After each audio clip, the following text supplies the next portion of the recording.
Hapon sa ating bansang Pilipinas. Sa katunayan po, ang labanan sa Maynila o Battle of Maynila ay isang labanan na bahagi ng digmaang Pasipiko at ikalawang digmaang pandigdig na naganap sa Maynila sa pagitan ng pinagsamang tropa ng Pilipino at Amerikano at Imperyong Hapon. Maraming mga sibilyan ang pinaslang ng mga Hapon sa kalagitnaan ng labanang ito. Kabilang dito ang magiting nating Pasigenyo na nagbuwis ng buhay hindi lamang para sa ating lungsod, maging sa ating bansang Pilipinas. Bilang panimula,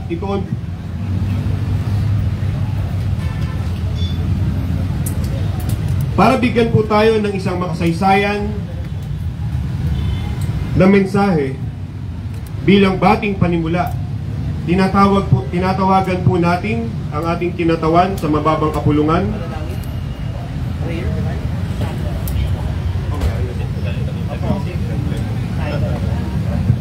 Tinatawag po natin ang ating kinatawan sa mababang kapulungan, Honorable Congressman Roman P. Romulo.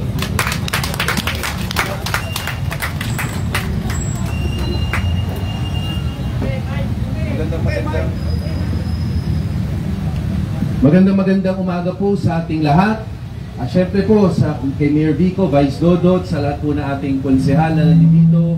Syempre po sa ating mga veterano, grandsons and granddaughters, sons and daughters, sa lahat po ng kasama natin. Syempre, nagre-represent rin po ng ating Veterans Federation of the Philippines, sa ating kapulisan, sa ating mga iba pang kawani ng gobyerno, BFP. Isang magandang umaga po sa ating lahat.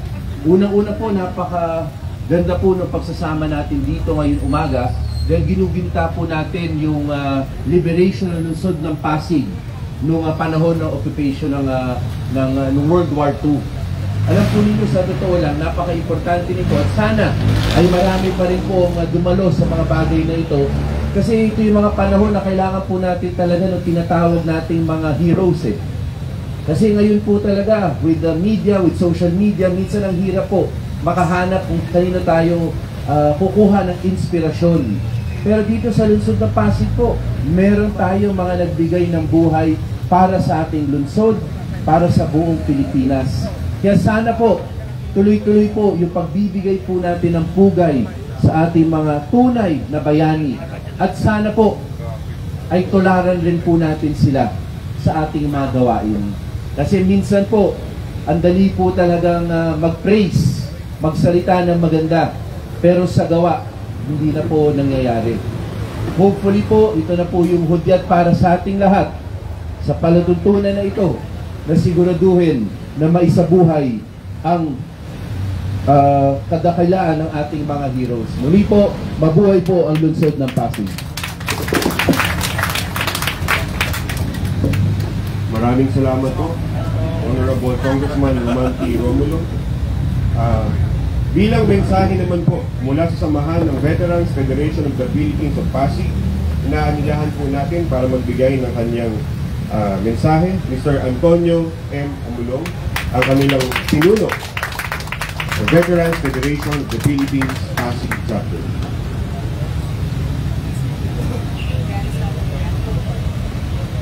Magandang umaga po sa inyong lahat. Kumulit naman, kay Mayor po. Magandang umaga po.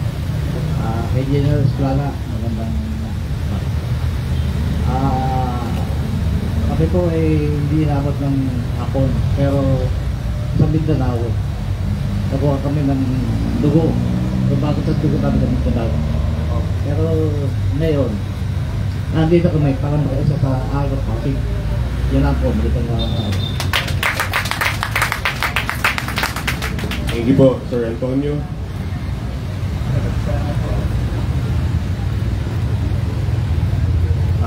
Isang maikling mensahe rin po ang manggagaling mula sa samahan ng Descendants of Hunters of ROTC Guerrillas Incorporated. Pamumuno po ni Mr. David M. Ingles, ang kanilang presidente.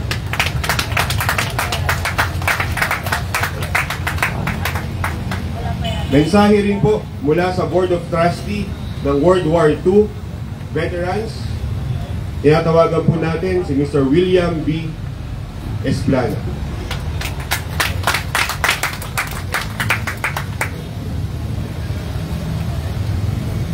Maraming salamat po, Mr. MC. Sa ating Congressman Romulo, sir, Mayor Soto, and the rest of the members of the Sangguniang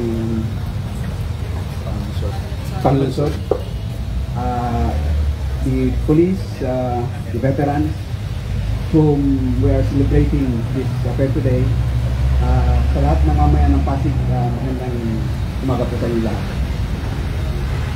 Ang inyong likod po ay is ang namumuhon ng current chairman ng Board of Trustees of the Veterans of World War II. Kami na lang po ang ang organisasyon may patungkol sa World War II. Ang aming ang aming pasilidad ay nasa Taguig. We operate an outpatient center. We have a museum, library, and theater, which is open to public whenever they want to go there. Ang aming outpatient center services only the World War II veterans. And sad to say, yan po ang nakapalagay kasi sa batas, yung 11597, ang bibigyan na namin ng tugmang pangalaga ay yung World War II, yung kanilang widows, descendants. Kasi ang linya ng ang veterano ang World War II hindi magbabago ang numero. Kasi from the veteran na ilalipat ang stock sa widow, and pag namatay ang widow sa isang descendant. So isang linya lang po yan.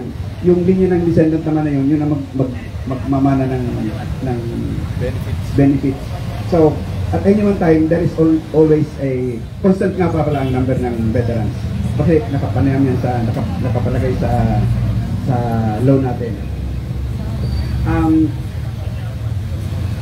Lubos po kaming nagagalak at hanggang ngayon, sinisilebra sa buong bansa ang ating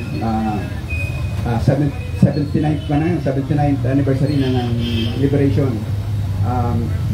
Ito po ay nangahulugan lamang na naman natin ang kagitingan ng ating magulang. Pero sa isang banda, kasi ang ating traditional na kilala sa mga veterano ay ayaw lamang ng mga nagsakripisyo na pumunta sa militar, nagserbi sa guerrilla noong panahon ng Hapon. Pero ang bagong pananaw ng veterano ay yaong mga may karanasan at nagbibigay ng kanilang karanasan sa iba. So, even a kindergarten graduate is a veteran of kindergarten. So, when you graduate your elementary, you become a veteran of your elementary education. So, high school and college, gano'n rin po. So, lahat tayo ay veterano ng ating mga experience. Si Senator yata ay veterano ng ilang congress na. Si Sir ay veterano ng ilang term na. So, the rest of the congressman na rin po. So, we're all veterans in our own right. So, I am very proud indeed to be in the midst of the World War II, the World War and the post-war and all the veterans around. So, it's indeed a big honor to be among you, sir. Now, ang ating mga forebears, yung ating mga ninuno, nagbuwis sila ng buhay. Tayo po ay hindi na kailangan magbuwis ng buhay. May narinig akong isang panayam napakaganda. Sabi, hindi na natin kailangan magbuwis ng buhay para sa bayan. Marapat ay harapin nila natin ang ating mga suliranin, mga kasalukuyan ang suliranin. At yun ang pagtunan ng ating pansin. Yun ang ating war ngayon. So, we have to fight. Kaya ng project ng Pasig ng greening project is a very nice project that has to be sustained. So, what can an ordinary citizen do to enhance that project? Marami. Pwede siguro na yung backyard farming, yung bahay nyo, ilagyan nyo ng mga power pots that you plant vegetables. So, two birds. Na-interest na yung green, na-interest pa yung food security, food problem. So, lahat yan, how many times have you tried picking up a garbage from the streets? So these are things that we can do, we can fight, we can actually involve ourselves in. So marami pong bagay.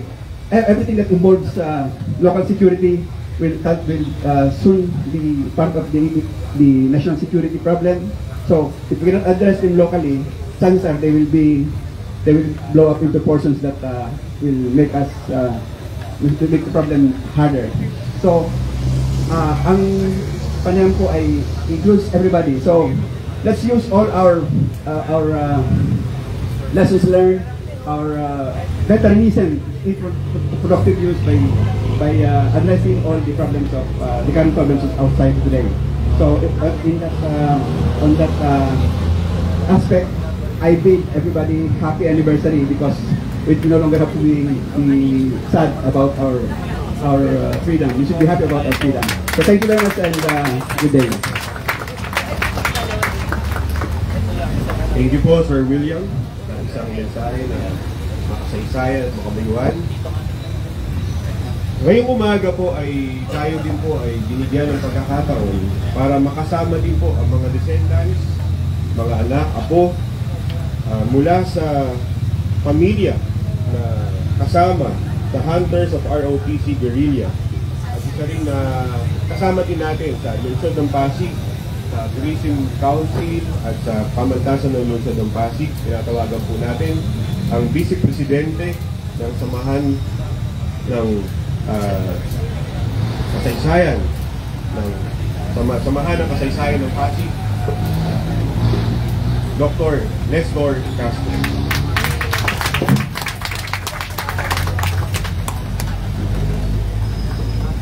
Magandang umaga sa ating lahat, Mayor, Congressman, Vice Mayor at mga City Councilors.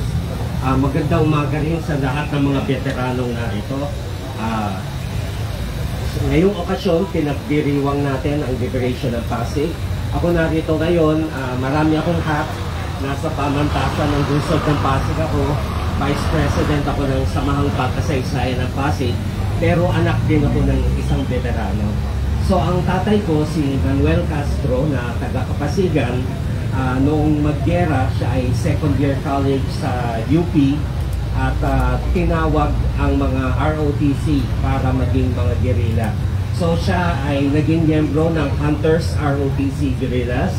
Siya ay naging first lieutenant at kaya lang na-assign siya sa Tanay Antipolo area. Dahil dito sa Pasig, occupied ng mga Hapon. So ang pinakamalapit na bundok ay sa Antipolo at Tanay.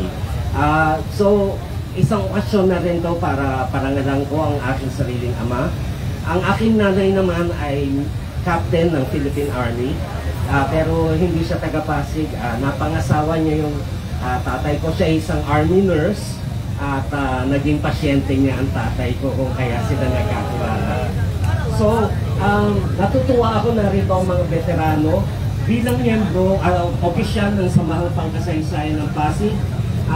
Makikipag-ugnayan kami sa inyo para maidokumento ang inyong mga karanasan at hopefully mailathala natin para nalalaman ng susunod na henerasyon ang kabayanihan ng ating mga veterano. Maraming salamat. Thank you, Sir Ethel. Tunay nga po na kayo po ay malaki ang ibig sabihin sa lungsod Pasig. Inaanyayahan din po natin sa harapan para sa maikling mensahe ang presidente ng Samahang Pagkasaysayan ng Pasig, Sir Francis Yumol, na siya ding anak ng isang veterano mula naman sa Martins of Guerrilla.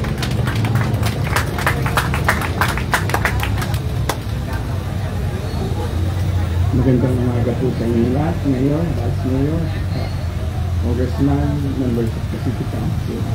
Ako po ay narito bilang kinatawanan sa Pagkasaysayan ng Pasig.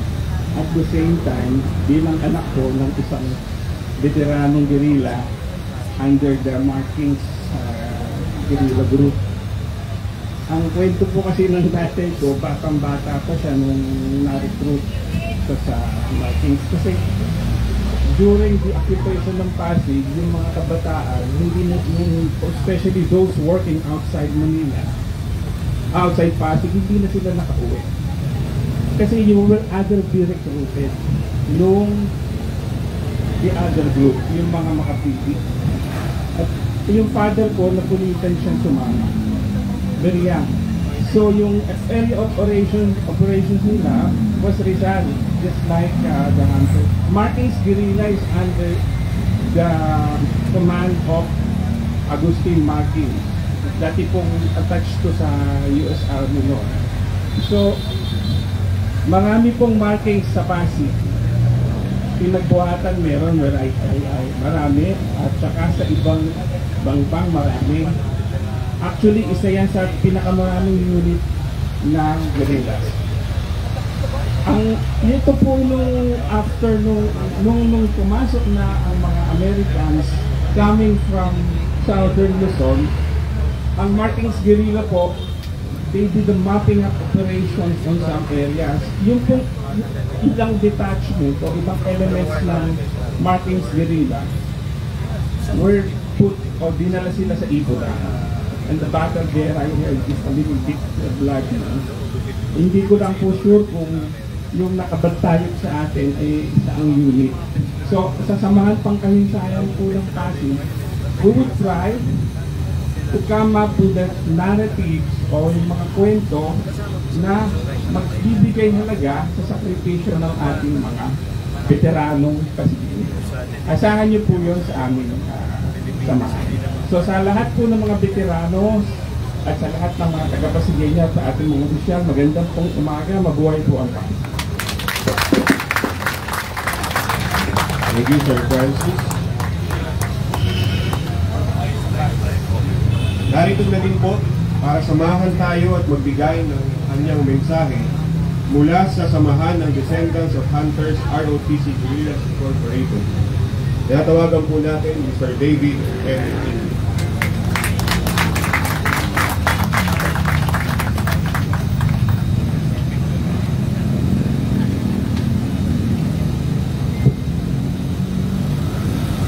Congressman Romulo, Mayor Soto, Vice Mayor Jaworski, our dear veterans, and other officials. Magandang umaga po sa inyong lahat. First of all, I'd like to thank Congressman Romulo, Mayor Soto, and Vice Mayor Jaworski for celebrating this important event in the history of Pasig.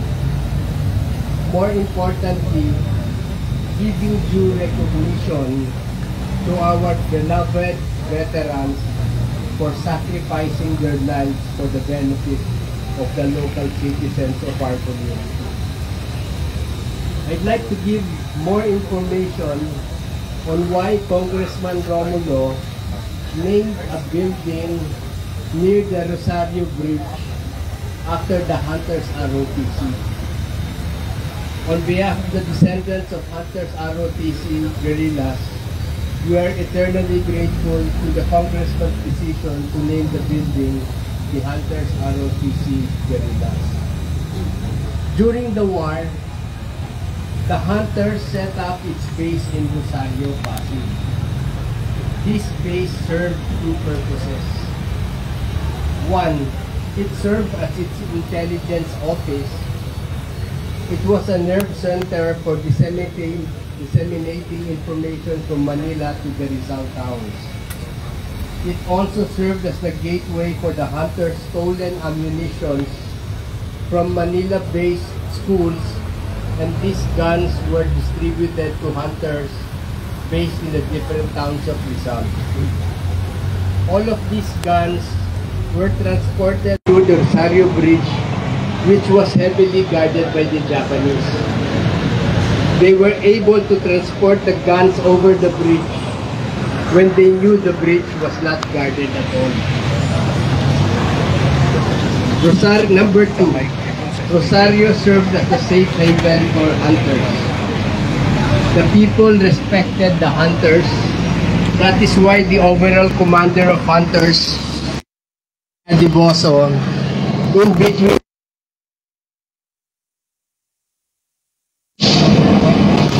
the people were Japanese on the presence of the hunters in Pasig.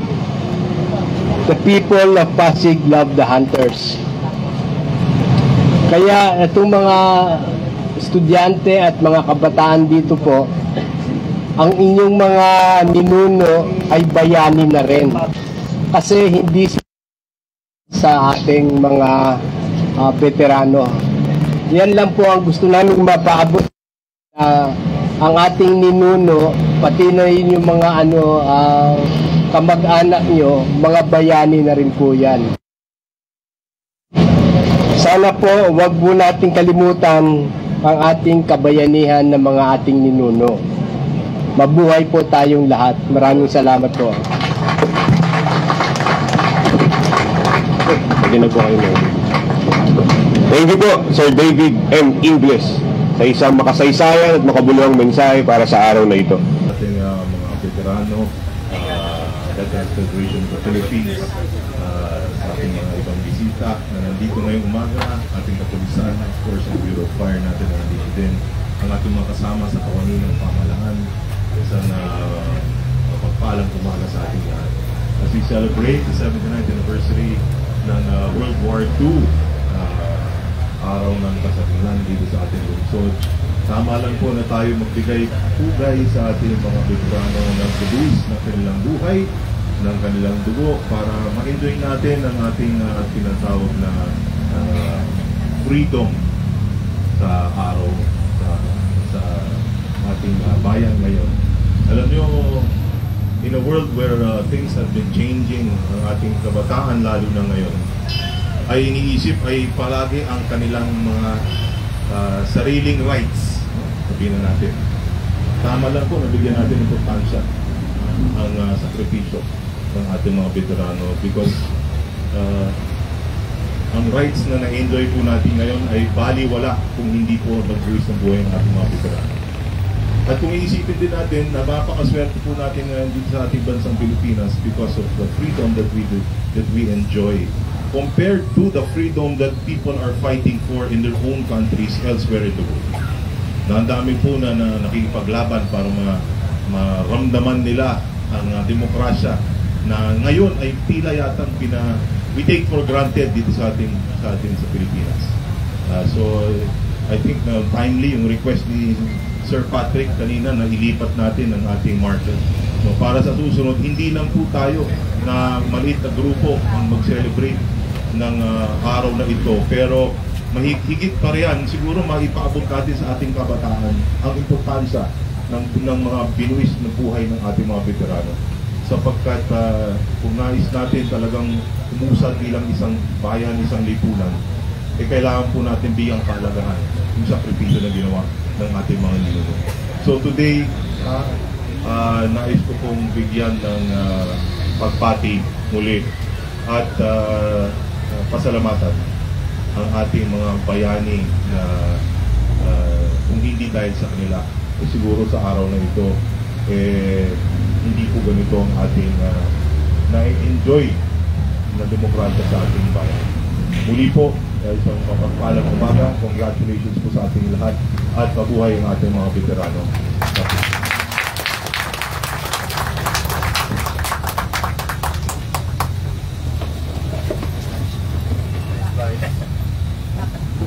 Maraming salamat po, Vice Mayor Dodot. At ngayon, upang bigyan tayo ng isang makabuluhang mensahe, inaanyayahan po natin ang ating minamahal na punong lungsod, kagalang-galang Victor Marehis Elizondo. Lang po tayo. Magandang umaga po sa ating lahat. Saan ba tayo tatayo, guys? Baka ako kaya pa. Hindi lang. Magandang umaga po ulit sa ating lahat. Congressman Roman, Vice Mayor Dodot, sa ating mga konsehal, sa iba pang mga kawani ng pamahalaan, pero higit sa lahat sa ating mga veterano at sa mga descendants ng ating mga veterano. Muli po, isang magandang umaga, Happy Liberation Day po sa ating lahat. Dahil dami na pong nagsalita, hindi ko na po siguro din nahahabaan ang aking mensahe dahil ang maganda na po ng mga mensahe sa atin, pati ng mga kinatawan ng iba't ibang samahan po natin. Kaya hayaan nyo na lang po ako magpasalamat sa lahat ng grupo na kasama natin ngayon. Una sa ating Veterans Federation of the Philippines, Pasig, kina Mr. Amulong, maraming salamat. Lagi po silang present kahit pag Rizal Day, Bonifacio Day, at lahat pa po ng mga commemorations natin. Sa samahan ng Descendants of Hunters ROTC Guerrillas, kaya Mr. Ingles, maraming salamat din po. Nung nagkaroon ng ideya si Congressman Roman Romulo na yung bagong multi-purpose natin sa Barangay Rosario ay pangalanan na Hunters ROTC Guerrillas multi-purpose. Sinuportahan po natin kasi tingin natin talagang ito na yung tamang panahon din na balikan natin ang ating kasaysayan, kilalanin natin ang ating mga ninuno at ang mga sakripisyo at ang mga pagbuwis buhay nila. Siyempre dito rin po ang mga Board of Trustees ng World War II veterans, Mr. Esclana. Maraming salamat po sa inyo. Inikilala po natin muli po ang kabayanihan ng iba't ibang grupo, iba't ibang tao, mga Pasigenyo at iba pang mga Pilipino. At muli po, ito na po yung tamang panahon para balikan, kilalanin po natin ang mga ginawa nila para sa atin. Dahil gaya ng nabanggit ni Vice Mayor Dodot, sa ibang bahagi ng mundo, walang kasarinlan, sa ibang bahagi ng mundo, hanggang ngayon pinaglalaban pa nila kanilang mga karapatang pantao, ang kanilang kalayaan. Kaya kailangan bukod sa i-enjoy natin ito, ay kilalanin po natin. At yung mungkahi po na ilipat po ang ating bantayo sa lugar na mas kita at mas accessible. Ibig sabihin ito, pagka gusto mong basahin kung ano yung nakasulat sa bantayog, gusto mong makilala yung mga tao, mga veterano po natin, magbubuwis buhay ka din, ano? Kaya nga sila nakipaglaban para hindi na tayo magbuwis buhay. So ilipat po natin itong bantayog sa lugar na mas accessible po siya para sa ating lahat. At gaya ng pinaalala sa akin ni Councilor Pao kanina, yung ibang dahil siya rin po ay isang apo ng ating mga veterano Hunters ROTC na meron pong panukala na ilipat po siya kung saan po yung Carilion Bells po natin sa kasalukuyan. Yung inalisan ko ni Andres Bonifacio, din po natin siya ipapwesto. Kasi ito po ay talagang pwedeng lapitan, pwedeng basahin, sabay na rin natin pagagandahin. So, kina Sir Patrick, yan ang sa Kato, yan po ang assignment natin, Sir Christian, sana within the next few months makapagbigay na kayo ng magandang solusyon, ng magandang proposal, kasama na yung program of work natin para sa paglilipat ng ating pagkayo.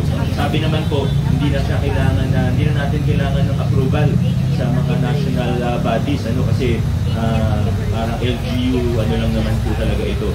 Pero sa susunod, siguro pwede na natin din i-apply sa mga national sa NHCP, etc. So, isa pang assignment natin sa Kato, pati na rin sa ating PIO, in coordination with the various groups, pati yung sa mga pangkasaysayan ni na Sir Francis at ni na Sir Etoy, Kato, PIO, sana po sa susunod na mga pagkakataon, lalo na po pag may mga araw na ganito, may mga paggunita po tayo, maganda naman po ito at talagang dapat natin gawin ito.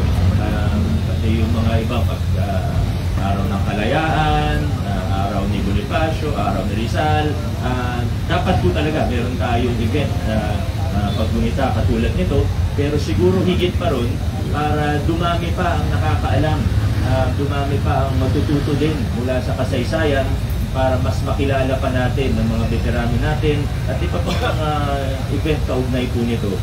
Sana mas maging aggressive po tayo pati sa pag-share, sa pag-post, pati sa social media para hindi lang tayo yung nagkakasama-sama at makilala natin yung mga tao, mga events na ito, hindi pati yung mga kabataan natin na hindi naman sila gigising ng 7:30 or ngayon 8:30 AM para manood ng mga live natin na Facebook Live, o hindi naman sila pupunta na dito, siguro nasa 100 lang po tayo dito, pero sa pamamagitan ng social media, ng Facebook at iba pang mga platforms ay malaman din nila, malaman din ng lahat. Kasi ako 34 years old po ako, pero sa totoo po, in the last 10 years ko lang nalaman ng mga bagay na ito.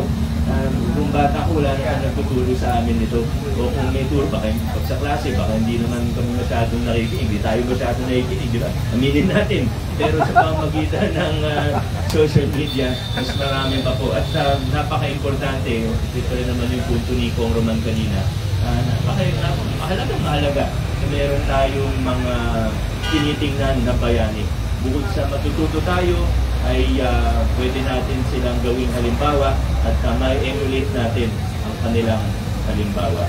Muli po sa ating lahat, maraming salamat sa Happy Liberation Day po sa ating lahat.